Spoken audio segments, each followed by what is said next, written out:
What's up, guys? Welcome to video number 1. Today I'm going to address the elephant in the room. I want to get this right out of the way, right off the bat. We're going to talk about whether or not the ketogenic diet is healthy for you or not. All right. And the reason why that's the elephant in the room is because if you existed for the past decade, at least, if you're only 10 years old, please stop watching this video and go ask your parents for permission. But if you're at least 10 years old, you probably heard somewhere from the media or the medical establishment that fat is supposedly bad for you.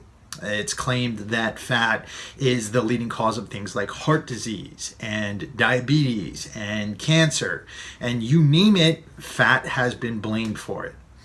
But in recent years, I'd say, it started probably in the late 90s, but recently research has picked up and scientists are finding that almost everything we thought we knew about fat was completely wrong.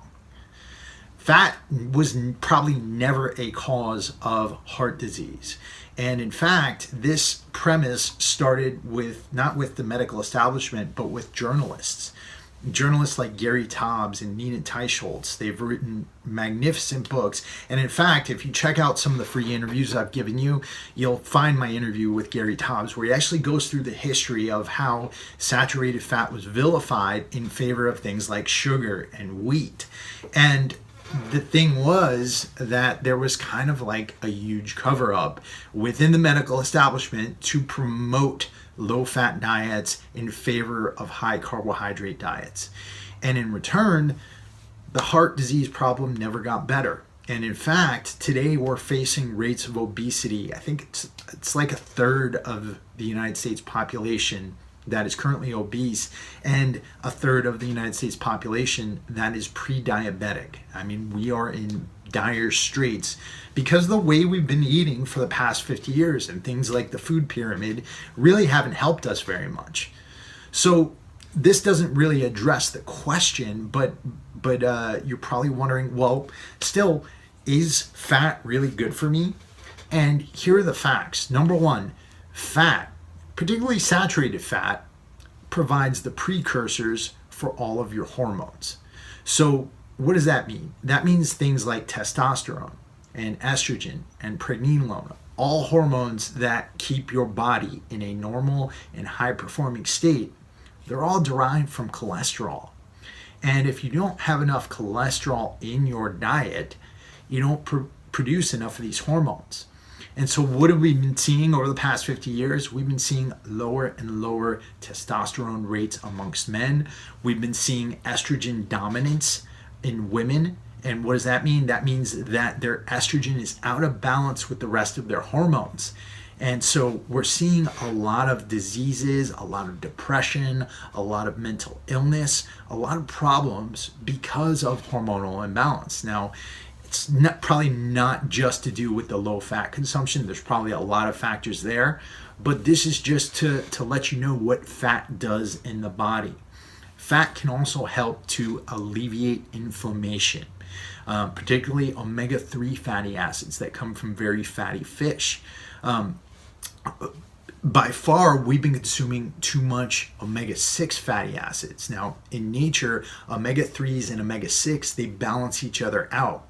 Omega-6s, they come from things like wheat, they come from things like grains, seeds, and omega-3s, they come from, like I said, fatty fish, avocados, and algae, and a few other sources out there. Omega-3 kills inflammation, omega-6 raises inflammation.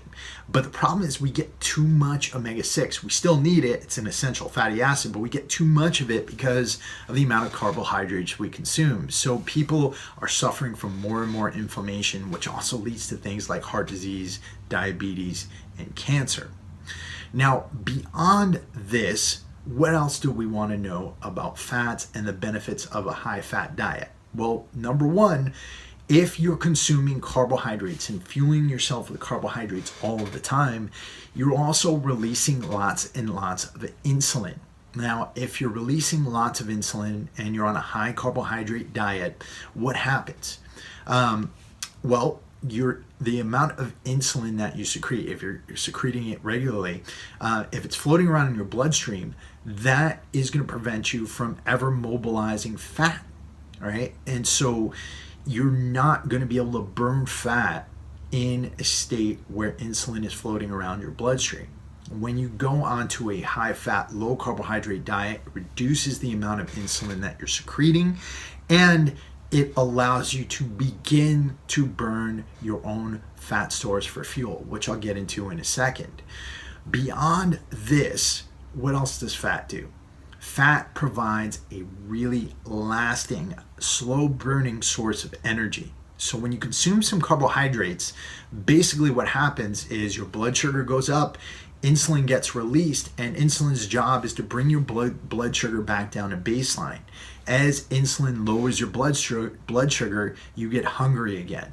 And beyond that, you only have a very limited supply of glucose within your muscles and your liver. So you only have a limited amount of space where you can store that stuff. And once you reach that storage level, that starts to get stored as fat. But like I said before, you can't mobilize that fat for fuel if you have insulin floating around your bloodstream. So you begin to consistently rely on eating carbohydrates every few hours to fuel yourself, just to have enough energy to make it through the day. The big benefit with ketosis is that, one, you're not secreting insulin. Two, you can begin to use your own fat stores for fuel. You're literally carrying your fuel supply around with you, and it's nearly unending. Even if you are very, very lean and you don't have a lot of fat on your body, you'll still have enough fat to fuel you for a very, very long time. This is why more and more endurance runners and endurance athletes are going with ketosis. This is why more and more athletes in general are going with ketosis as a way of fueling themselves with their own fat stores without having to eat all the time, and allowing them to perform better. In fact, a study done by Jeff Volek and his team at the University of Connecticut a few years ago found that ketogenic athletes who were fueled by their own fat stores performed better, or at least as good as high carbohydrate athletes, and they actually mobilized way more fat when they were performing exercise. So what does all this mean for you? Number one, the ketogenic diet is a very efficient way of helping you to burn fat. Number two, it's also a really efficient way of helping you to burn fat while you're maintaining muscle mass. Now, why is that? That's because when you're burning glucose for fuel, your body is always going to prefer glucose as its preferred fuel source. So when that happens and you are out of glucose, when you don't have a bunch to eat around, or if you're in a really low calorie state, your body begins to eat into its muscle mass through a process called, and this is a really big word, so don't get scared, gluconeogenesis. This is where your body begins to convert your proteins into glucose. And so your body begins to eat into its own muscle mass to give you the necessary glucose to fuel you through your day. On a ketogenic diet, on the other hand, you're not utilizing glucose. You don't have to worry about gluconeogenesis. You just have to make sure that you're staying in a ketogenic state and using your own fat stores as fuel. So that's another really great benefit. The other big benefit is the amazing amount of brain power that you get. So in a ketogenic state, you don't have to worry about getting moody. You don't have to worry about getting hangry. You're literally having your brain supplied by your own fat stores. So your fat stores get converted in your liver into ketones, and your brain sucks those ketones up very efficiently, and that allows you to have lasting brain energy throughout the day. So if you're a very busy person who doesn't always have time to eat lunch, trying to get in a ketogenic state could be a very efficient way for you to operate. Now, I have to say, do I think that the ketogenic diet is for absolutely everybody? No, I do not. There are certain people out there who have deficient thyroids, who are near adrenal burnout, and those types of people need to do a good bit of work in order to make the ketogenic diet work for them eventually. But at first, they really shouldn't be on a very strict ketogenic diet. The other thing to understand here is that the ketogenic diet is not a high protein diet. And this is where a lot of people get caught up in the health issues. Consuming an extremely high protein diet like the ones that bodybuilders eat, where they're eating like 300, 400 grams of protein a day, that could do a lot of things to accelerate your aging. It could do a lot of things to increase your liver toxicity, and it could do a lot of things to increase your total body chronic inflammation. So when we're talking about a ketogenic diet, we're not talking about a high protein diet. We're talking about a diet that's very high in fat, moderate in protein. You're getting a good amount of protein, but not the ridiculous amounts we see from the bodybuilding community, and very, very low carbohydrate. And so through that, you're able to maintain a good, healthy way of fueling yourself. Now, another big question that people have is, well, how do I get my nutrients? And this is the other thing. The ketogenic diet is not a no carbohydrate diet. Right? What we're looking out for are those carbohydrates that are going to cause an insulin spike. So we'll be staying away from the starchy carbs like the white rice, the potatoes, the breads, and things like that. And we'll actually be opting for fibrous carbohydrates that come from green leafy vegetables. In fact, the bulk of what I eat every single day is actually green leafy vegetables. And this is the big thing you have to remember about a diet. It doesn't matter what kind of diet you're on, whether it's vegan, whether it's the ketogenic diet, whether it's the standard American diet, whether it's the zone diet.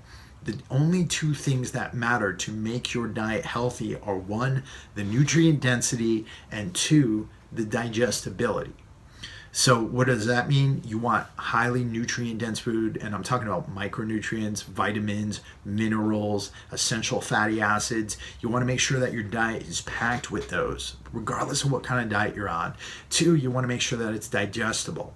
The reason why you want to make sure it's digestible is so that what you're eating is not actually damaging your intestines, which actually house your immune system and actually can cause, if there's damage in your intestines, it can cause inflammation throughout your body that'll lead to heart disease, cancer, diabetes, and neurological issues. So we really want to make sure that the food we're eating, that we're able to extract nutrients from it. And I talk a lot about this in my advanced ketogenic course, of which I have information below. We're putting a special offer out to all of you who are watching this free video series. But I'm putting an emphasis with everybody that I work with, whether it's my clients or my students in my advanced ketogenic course, to make sure that they have both nutrient density and digestibility in their diets. So definitely check out the resources below. I'm going to post the scientific articles that I mentioned.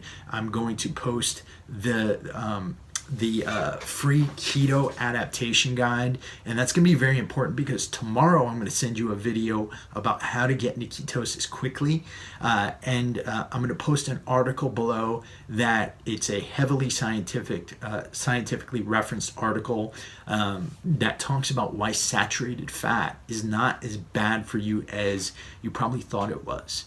So one, stay tuned for the video tomorrow. Two, check out the resources that I put below, especially that keto adaptation guide, because this is going to really help you to get into ketosis.